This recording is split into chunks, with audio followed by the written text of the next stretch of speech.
La convocation du corps électoral le 11 juillet dernier par le président de la République, Paul Biya, conformément à l'article 86 du Code électoral, a enclenché le processus électoral pour le scrutin présidentiel. L'acte fondamental donne le coup d'envoi du calendrier électoral, balisé par la loi. Et une fois que c'est fait, le premier travail que nous faisons en ce moment, c'est de rassembler toutes les données qui ont été enregistrées dans les kits ainsi que dans les différents hubs. Une fois que c'est fait, donc toutes ces données doivent aller au Centre national de biométrie pour le traitement. Dès cette convocation, les candidats issus des partis politiques ou indépendants disposent d'un nombre de jours défini par la loi pour déposer leur dossier de candidature auprès d'Elections Cameroun. Parmi les pièces exigées figurent une déclaration de candidature, un extrait de casier judiciaire, un certificat de nationalité, une attestation de domicile, ainsi que le versement de la caution prévue par la loi.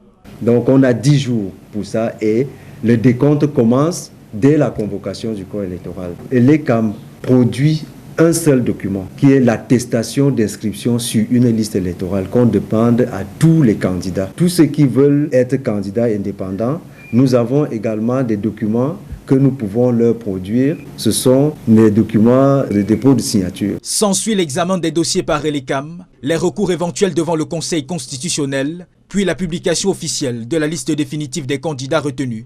En toile de fond, les préparatifs techniques se poursuivent.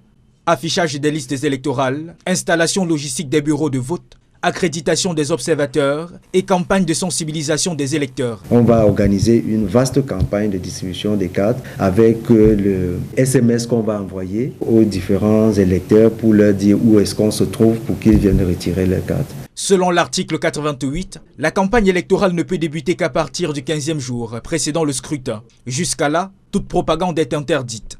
Un processus structuré en attendant le lancement officiel de la campagne électorale qui se referme à minuit, la veille du jour de vote.